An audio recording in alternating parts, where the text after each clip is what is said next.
SSC के पिछले 4 वर्षों के आप प्रीवियस ईयर क्वेश्चन उठाकर देखिए तो आपको ऐसे क्वेश्चन बहुत भर भर के देखने को मिलने वाले हैं। और ये आपकी एसएससी जीडी 2025 और जितने भी आपके एग्जाम होंगे ऐसे क्वेश्चन आपको जरूर देखने को मिलेंगे।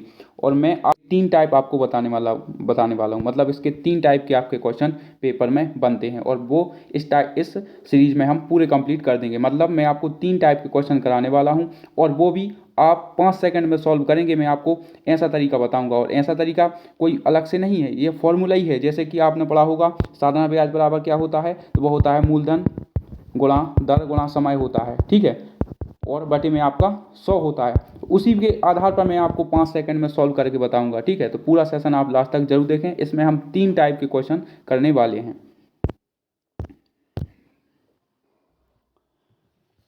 तो पहला हमारी जो टाइप है वो इस प्रकार की, वो सिंपल टाइप रहने वाली है। कुछ रुपए एक निश्चित दर पर 40 वर्षों में 11 गुना हो जाते हैं, तो हमें दर बतानी है, ठीक है। अब इसे हम कैसे सोल्व करेंगे? सबसे पहले जब भी आपसे बोले 11 गुना हो जाता है, 5 गुना हो जाता है, 6 गुना होता है, कुछ भी वो बोले, आपको क्या करना है? गुना गुना में से आपको एक घटा लेना है और बटे में या तो आपको दर दी गई होगी या समय दिया गया होगा, ठीक है। तो आपको दर या टाइम लिख देना है और गुणा में आपका 100 कर देना है। इस फॉर्मेट से आपकी बिल्कुल वन लाइनर तरीके से आपका उत्तर आने वाला है, ठीक है। जब भी बोले कि 40 वर्ष, 22 वर्ष, 13 वर्ष, 10 वर्ष, 5 वर्ष, आपको बस नीचे आपको वर्ष लिख देना है। और जब भी आपको दर बोले तो आपको दर नीचे लिख देनी है। और वो बोले 11 गुना, 12 गुना, तो हमें जितने वो बोले उसमें से हमें एक घटा देना है। जैसे कि उसने इसमें बोला है कि 11 गुना, तो 11 गुने में से हम एक घटा कर लिखेंगे, ठीक है। कैसे करेंगे आप देखिए। उसने बोला है कुछ रुपए एक निश्चित दर पर 40 वर्षों में 11 गुने हो जाते हैं। मैंने क्या बोला? गुना में से हमें एक घटाकर लिखना है। तो 11 गुना बोला है तो इसे हम लिखेंगे 11 माइनस 1 और बटे में कितने? 40 वर्षों में। तो हमें बतानी है दर, जो कि होता है आपका 100, ठीक है। अब ये हो जाएगा कितना? ये हो जाएगा आपका 11 में से एक गए, आप बोलेंगे 10 और बटे में आपका 40 और गुणा में हो जाएगा आपका कितना? 100, ठीक है। अब एक जीरो से आपका एक जीरो कट जाएगा, या फिर हम ऐसा कर लें कि एक जीरो से आपका एक जीरो काट दें और 4 से एक जाएगा आपका 25 बार। तो जो दर आ गई आपकी वो आ गई आपकी 25%। और यकीन मानिए आप इसे 5 सेकंड में बोल रहा हूँ, आप 2 से 3 सेकंड में उत्तर निकाल कर आगे बढ़ सकते हो और इससे आप कम से कम लाखों बच्चों से आगे निकल सकते हैं। यह तरीका बहुत ही यूनिक है और आप इससे विद इन सेकेंड में उत्तर निकाल सकते हैं। अब हम चलते हैं इसकी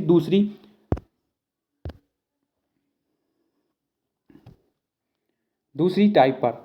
जो दूसरी टाइप इसकी होती है वो आपको ऐसे दशमलव में दिया गया होगा आपको गुना, ठीक है। तो इसे हम कैसे सॉल्व करेंगे? मैंने जैसे कि आपको बताया कि आपको कुछ नहीं करना है, मात्र आपको गुना में से एक घटाना है, ठीक है। कैसे करेंगे? तो यहाँ पर दिया गया है 4.5 गुना, तो मैंने क्या बोला? गुना में से आप एक घटाइए, तो 4.5 में से एक गया तो बचेगा कितना? ये बचेगा आपका 3.5।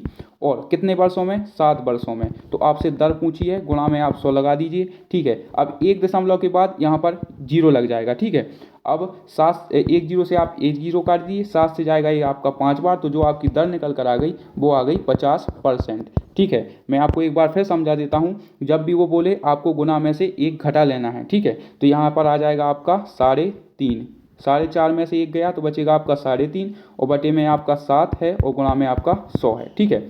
अब ये आपका दशमलव हटेगा तो नीचे आपका जीरो आ जाएगा, तो ये आ जाएगा आपका 35/70 गुणा में आपका 100। एक जीरो से आपने एक जीरो काट दिया, 7 से जाएगा 5 बार और 5 का गुणा जब 10 में होगा तो ये आ जाएगा आपका कितना? 50% आपकी रेट होने वाली है। तो आप ऐसे विद इन 2 से 3 सेकंड और बहुत से बहुत 5 सेकंड में इसका उत्तर निकाल सकते हैं किसी भी परेशानी के बिना, ठीक है। अब चलते हैं हम टाइप 3 पर। यदि मान लो आपकी कुछ ऐसी दर आ जाए, ऐसे बार आ जाए, मतलब आपको 2 बार दर दी गई हो, तो आप कैसे करेंगे? तो मैंने आपको क्या बोला है कि आपको n-1 करना है और बटे में आपको या तो r दिया गया होगा या तो टाइम दिया गया होगा और आपको गुणा में 100 करना है। और जब भी ऐसा 2 बार बोले तो हमें सिर्फ बराबर में इसको सेम लिख देना है, ठीक है। n-1/r=10t और आपका ये 100, ठीक है। अब क्या होगा कि आपका 100 से आपका ये 100 कट जाएगा, तो आप बराबर में यदि 100 नहीं लिखेंगे तो आपको केवल इतने फॉर्मेट की आवश्यकता है n-1 और n-1 अपॉन, या तो रेट पूछा हो तो रेट लिख सकते हैं, टाइम पूछा हो तो आप टाइम लिख सकते हैं, ठीक है। तो आपका ये 100 से 100 कट जाएगा। तो आपको यदि ऐसा क्वेश्चन मिले, कोई धनराशि साधारण ब्याज की किसी निश्चित दर से 6 वर्षों में 3 गुना हो जाती है तथा किसी अन्य दर से 12 वर्ष में कितने गुना हो जाएगी, ठीक है। तो इसे सॉल्व करते हैं। कोई धनराशि साधारण ब्याज की किसी वार्षिक दर से 6 वर्षों में 3 गुना हो जाती है। तो मैंने क्या बोला, गुना में से हम 1 घटाते हैं हमेशा, ठीक है। 3 गुनी बोली है तो यहाँ पर लिखेंगे कितना, 2 लिखेंगे, ठीक है।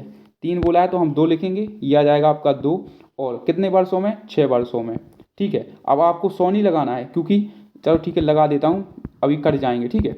और उसके बाद तथा किसी अन्य दर से 12 वर्षों में कितने गुना हो जाएगी।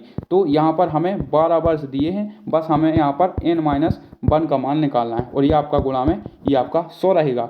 तो जो रहेगा आपका 100 से आपका 100 कट जाएगा, ठीक है। मैं इसलिए बोल रहा था। अब 2 से जाएगा ये 3 बार, और 3 से जाएगा ये 4 बार, ठीक है।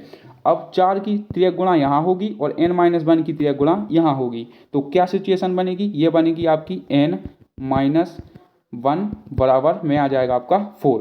अब माइनस का 1 है, इस साइड चला जाएगा, तो जो आपका करेक्ट उत्तर होगा वो होगा आपका n बराबर 5 वर्षों में आपका, सॉरी n बराबर आपका 5 आ जाएगा, मतलब 5 गुने में आपकी राशि 12 वर्षों में 5 गुनी हो जाएगी। तो आप ऐसे कर सकते हैं, ठीक है। बस आपको क्या करना है कि दोनों तरफ आपको n-1 और अपॉन, या तो r दिया हो तो r लिख सकते हैं, t दिया हो तो t लिख सकते हैं, और आपको गुणा 100 करना है। और यहाँ पर भी आपको सेम सिचुएशन का पालन करना है, r इंटू या फिर t और गुणा में आपका 100, ठीक है। तो आप ऐसे विदिन 2 से 3 सेकंड में उत्तर निकाल सकते हैं, ठीक है। और जो भी आपको अन्य किसी टॉपिक में कोई भी परेशानी हो तो आप कमेंट में बता सकते हैं। और ये सेशन कैसा लगा, ये कॉन्सेप्ट कैसा लगा, आप कमेंट में ज़रूर बताएं। मिलते हैं और नए कॉन्सेप्ट के साथ अगले सेशन में।